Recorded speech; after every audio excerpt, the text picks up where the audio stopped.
New beginnings at Northwood. The wrought iron gates of Northwood loomed larger than she'd imagined, cold and imposing even under the weak September sun. Maya swallowed, her throat suddenly dry. The admissions brochure had promised a nurturing environment, a place of academic excellence. But the graffitied brick walls visible beyond the gates, the shattered window of the administration building, and the small huddle of students openly smoking something that definitely wasn't tobacco suggested otherwise. Her beat-up Honda Civic, affectionately nicknamed Betsy, sputtered its way onto the campus. A wave of nervous energy washed over Maya, a potent mix of excitement and dread. This was it. Her first real teaching job. Northwood College. Known less for its academic rigor and more for its unruly student body, as the principal had delicately phrased it. She parked Betsy in a visitor spot near the main building and killed the engine. The sudden silence amplified the sounds around her, the distant thump of bass, the shouts of students playing some kind of reckless game involving a frisbee and trash cans, the metallic clang of the flagpole chain in the breeze. Taking a deep breath, Maya grabbed her oversized tote bag, crammed with lesson plans and a half-eaten granola bar, and stepped out into the chaos. Well, a voice drawled. Maya turned to see a group of students lounging against a nearby wall, blocking her path. The one who spoke was tall, with a sneer permanently etched on his face and a Northwood Letterman jacket draped casually over his shoulders. Chad Thompson, she remembered from the staff photos. The resident golden boy.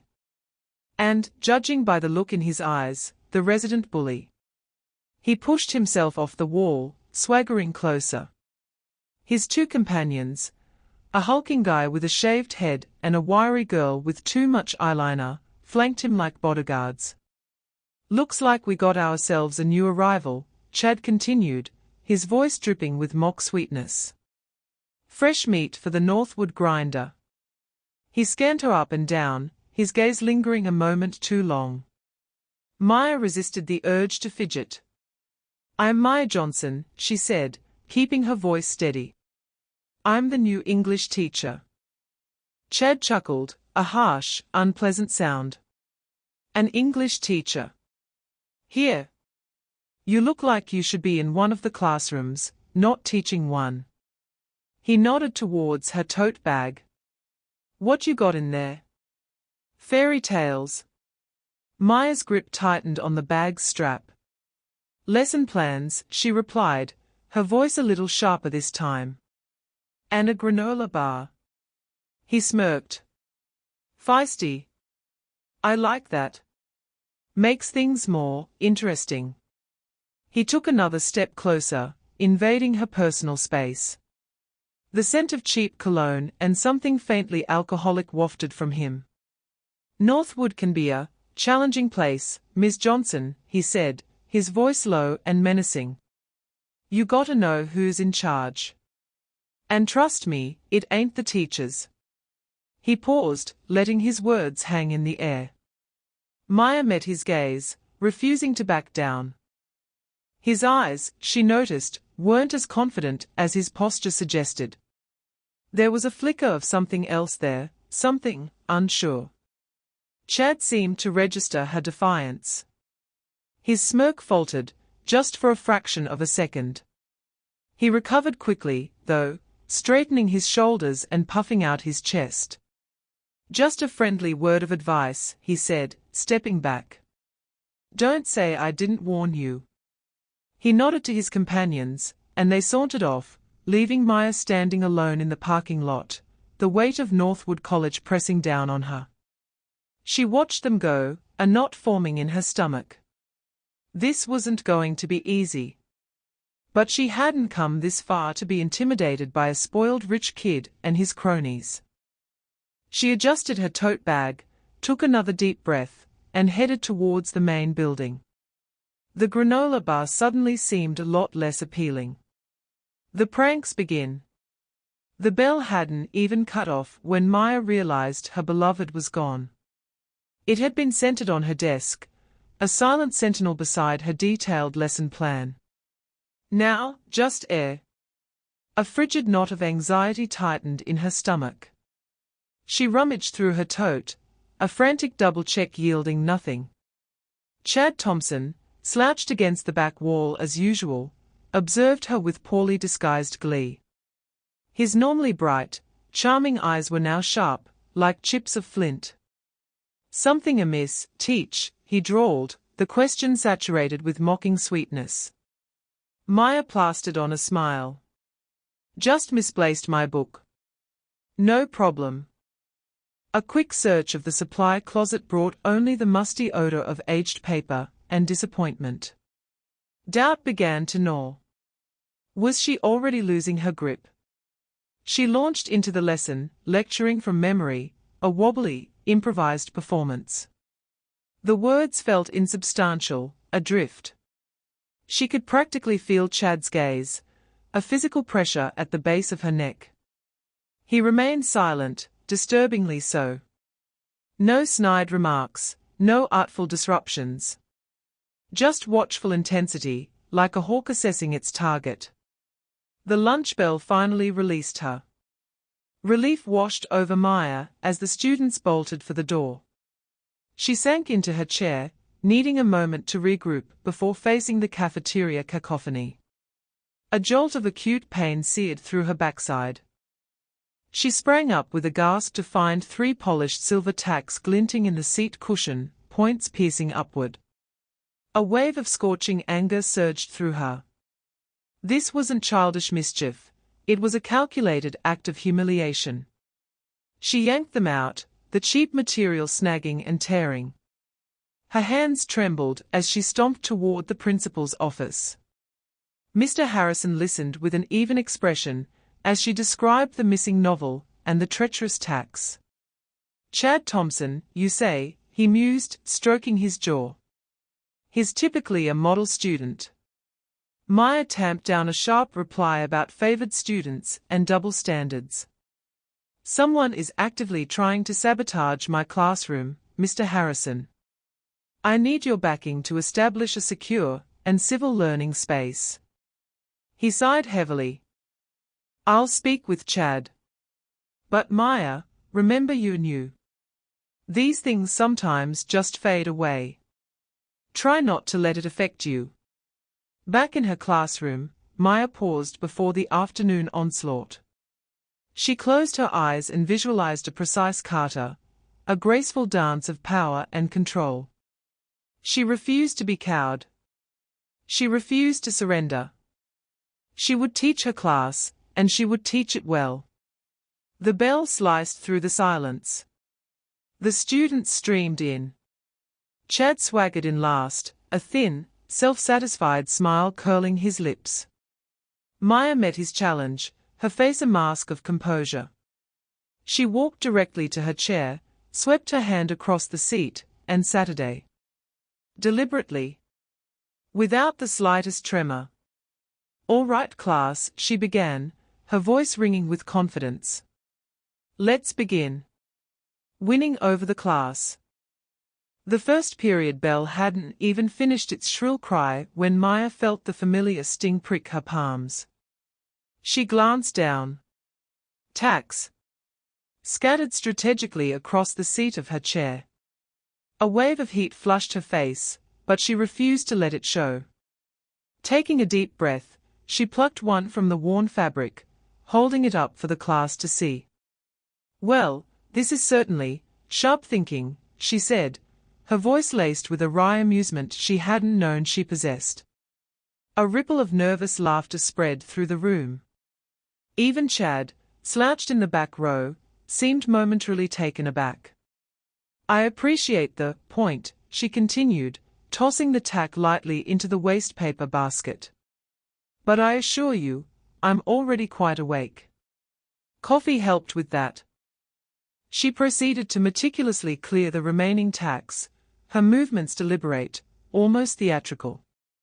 With each one she deposited in the bin, the snickers subsided, replaced by a tangible shift in the atmosphere. It was subtle, but Maya could feel it. Some of the students, particularly the girls, were watching Chad with thinly veiled disapproval. His face, usually a mask of bored indifference, was now etched with a flicker of something she couldn't quite decipher, frustration, perhaps. The rest of the lesson passed without incident. Maya focused on engaging the students, drawing them into a discussion about the symbolism in Langston Hughes' poetry.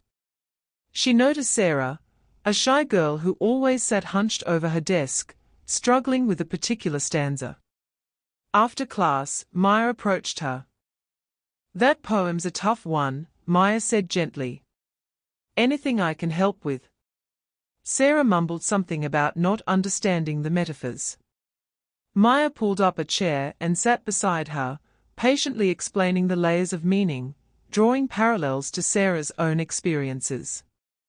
As Sarah's face lit up with understanding, Maya felt a surge of satisfaction. It wasn't just about teaching literature, it was about connecting with these kids, helping them find their voices. As Maya walked back to her desk, she saw Chad leaning against the doorway, watching her. His expression was unreadable, but there was an intensity in his gaze that made her uneasy. He wasn't smiling, wasn't sneering. Just observing. "Something I can do for you, Chad?" she asked, trying to keep her voice even. He pushed himself off the doorframe and sauntered towards her, stopping just a few feet away. "Just wondering how long you plan on sticking around," he said, his voice low and challenging. Maya met his gaze, refusing to back down. "Long enough to make a difference," she replied.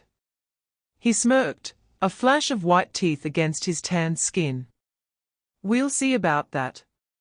He turned and walked away, leaving Maya standing alone in the classroom, the weight of his unspoken threat heavy in the air. But this time, it was tempered with a newfound sense of determination. She had a class to win over, and a challenge to meet. The attacks were just the beginning. Rumors and escalation. The whispers started subtly, like rustling leaves before a storm.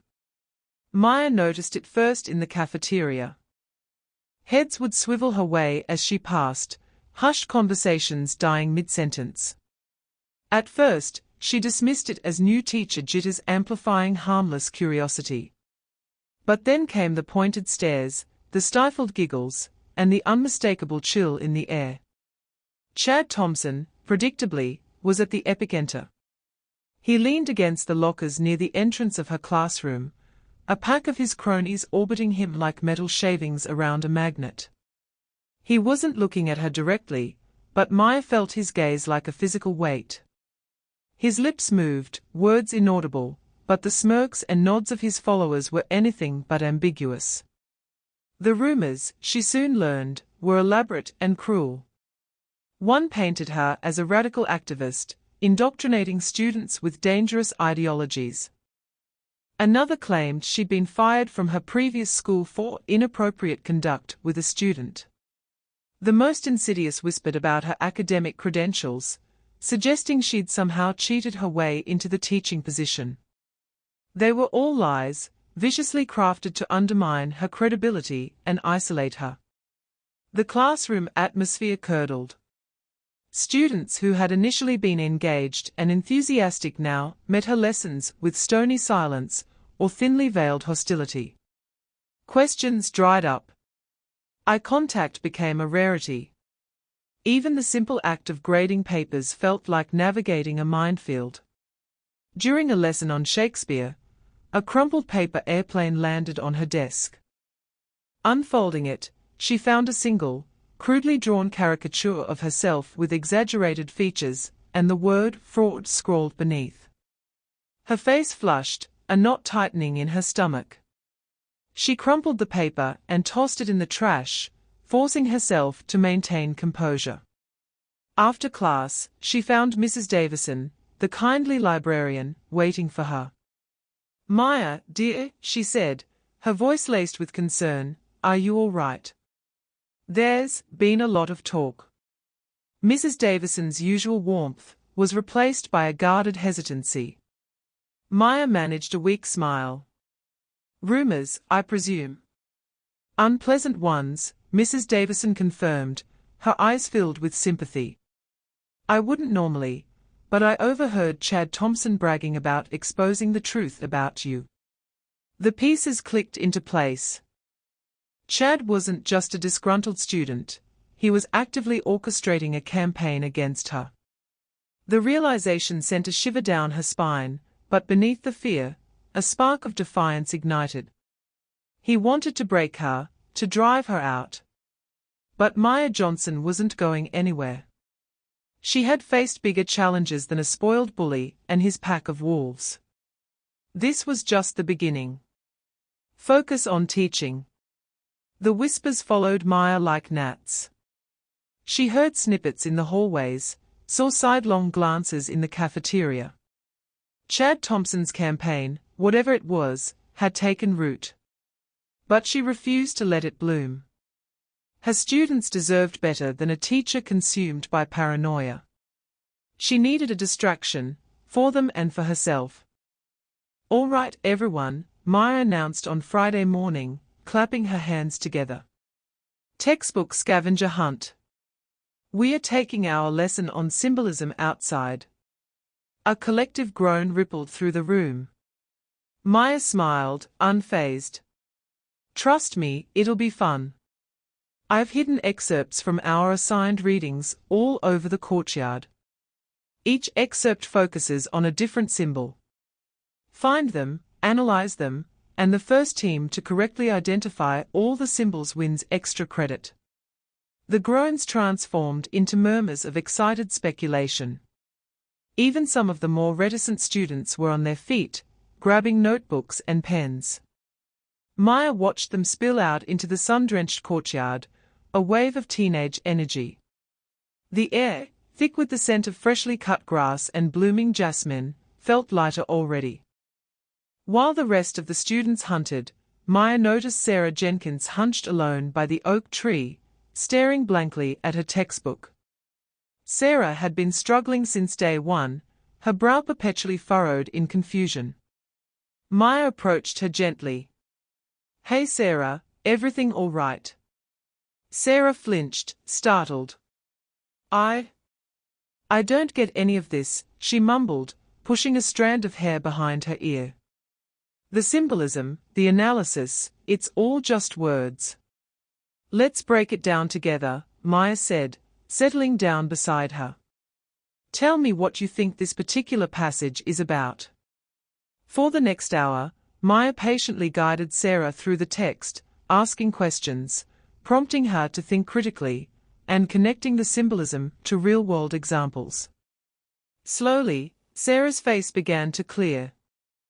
A flicker of understanding ignited in her eyes.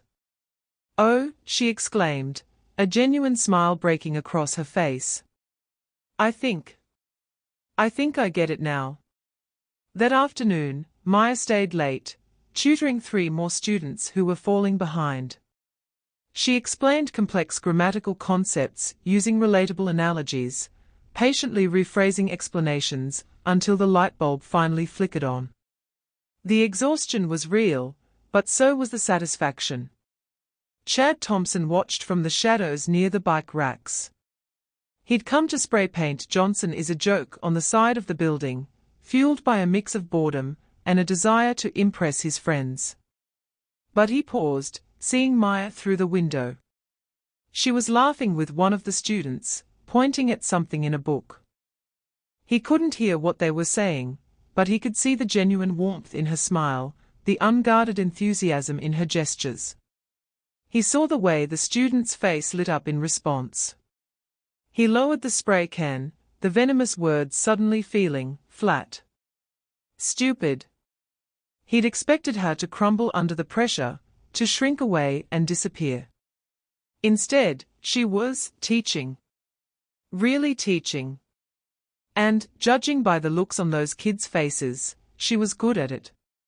He capped the spray paint and shoved it into his backpack. The planned act of vandalism felt childish, pointless. He turned and walked away, the whispers in his own head suddenly louder, more insistent, and far less certain. Cornered by the dumpster. The reek of stale pizza crust and something vaguely chemical clung to the air behind the gymnasium. Chad squatted, drawing diagrams in the dusty gravel with a twig. Okay, so Martinez blocks the door.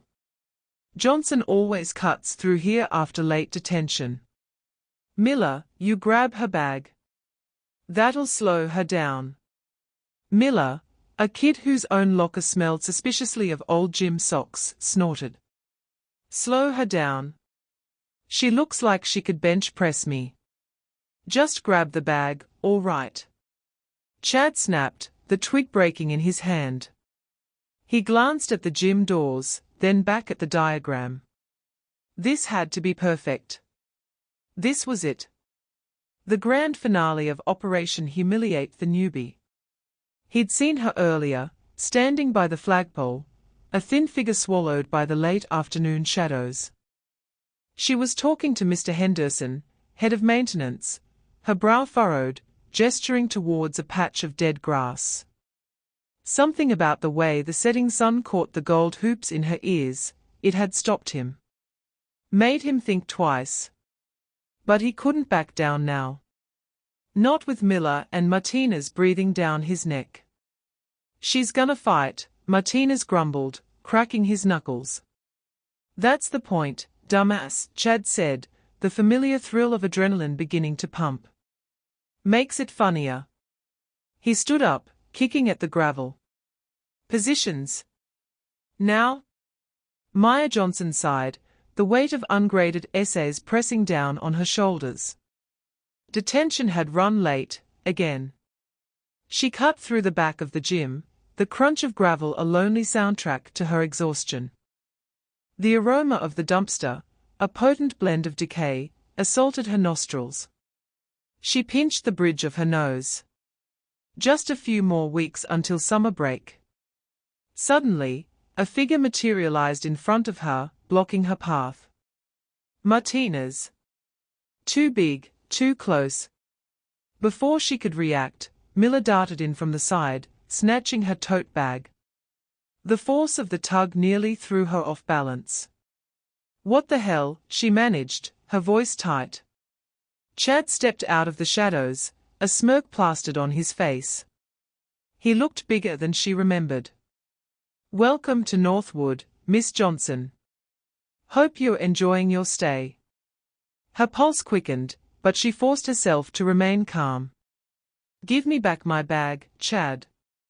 He ignored her, gesturing towards the overflowing dumpster. The metal glinted ominously in the fading light.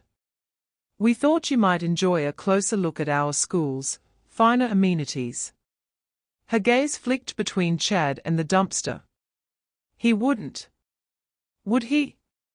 The air crackled with unspoken threat. The metallic tang of fear filled her mouth. She could feel the heat of their gazes, a palpable pressure. She took a step back, then another, the gravel shifting beneath her feet. Chad took a step forward, his smirk widening. He raised his hands, palms out, as if to usher her towards her fate. After you, Miss Johnson. Karate Showdown. The fluorescent lights of the near-empty parking lot hummed, casting a sickly yellow glow. Maya fumbled with her keys, her shoulders slumped with exhaustion.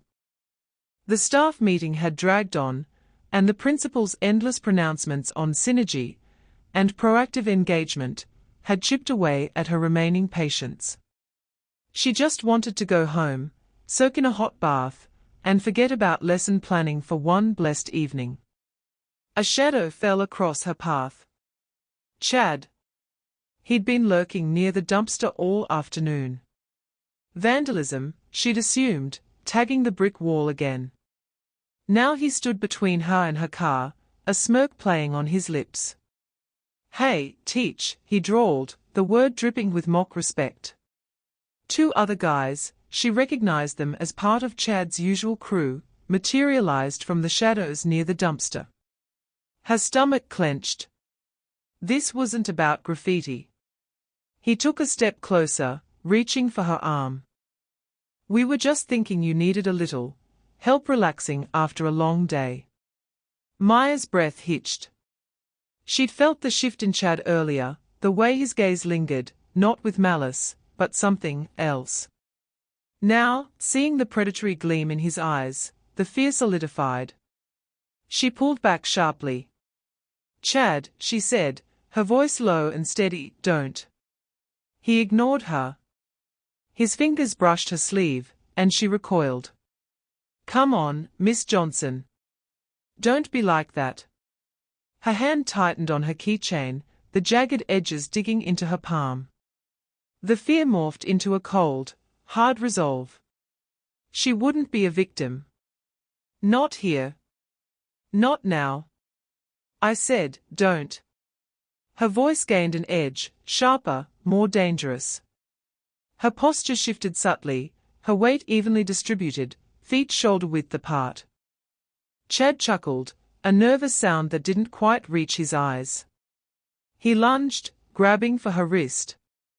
It was like watching a hummingbird, all blur and precision. One moment, Chad was reaching, the next, his hand was trapped in a painful wrist lock. Maya hadn't moved, but somehow, she'd intercepted his advance with impossible speed. A gasp escaped his lips. "I'm only going to say this one more time," Maya said, her voice a silken threat. "Let go." Chad, surprised and hurting, didn't immediately comply. He tried to yank his hand free, but Maya's grip tightened, the pressure on his wrist intensifying. He could feel the bones protesting. With a fluid motion, she executed a textbook block, deflecting a clumsy punch from one of Chad's cronies. The force of the block sent the kid stumbling backward, clutching his arm. The other one froze, his bravado evaporating in the face of Maya's unexpected ferocity. Maya released Chad's wrist with a final, controlled twist. He stumbled back, cradling his hand, his face a mask of disbelief and pain. The smugness was gone, replaced by genuine shock. "I'm a teacher," Maya said, her eyes fixed on Chad. "I'm here to help you learn. But I am not someone you can push around." She picked up her bag, which had fallen during the altercation. "Now, if you'll excuse me, I have a bath waiting." She walked to her car, unlocked the door, and slid inside. As she started the engine, she glanced at Chad. He was still standing there, dumbfounded, his two friends huddled behind him.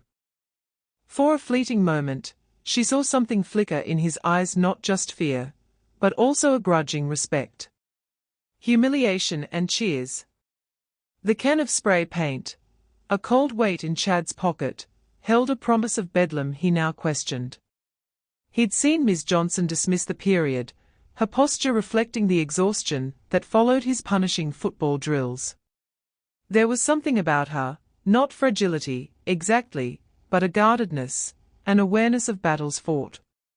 The dumpster behind the gymnasium exhaled a putrid aroma of decaying pizza and stale dreams. Ideal, he'd thought. He'd imagined her flailing, the shock plastered on her face, the uproarious approval of his cohorts. But the mental image rang hollow, even repulsive. Still, he had a reputation to uphold. He spotted her leaving the building, head bowed, a stack of assignments clutched in her arms. The moment of truth. He shifted, preparing to obstruct her path. "Miss Johnson," he rasped, his voice betraying him with a coarse edge. She halted, her dark coffee eyes fixing on him with unnerving focus. "Chad, isn't it? Something I can help you with?" He swallowed hard, the practiced taunts dissolving on his tongue. "Yeah, about that homework." The equations weren't really clicking. A wretched fabrication. Her gaze remained unwavering. "Meet me in the classroom after dismissal. We'll go over it."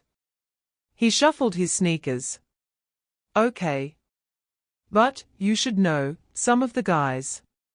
His voice dwindled, unable to meet her scrutiny. "Some of the guys what, Chad?"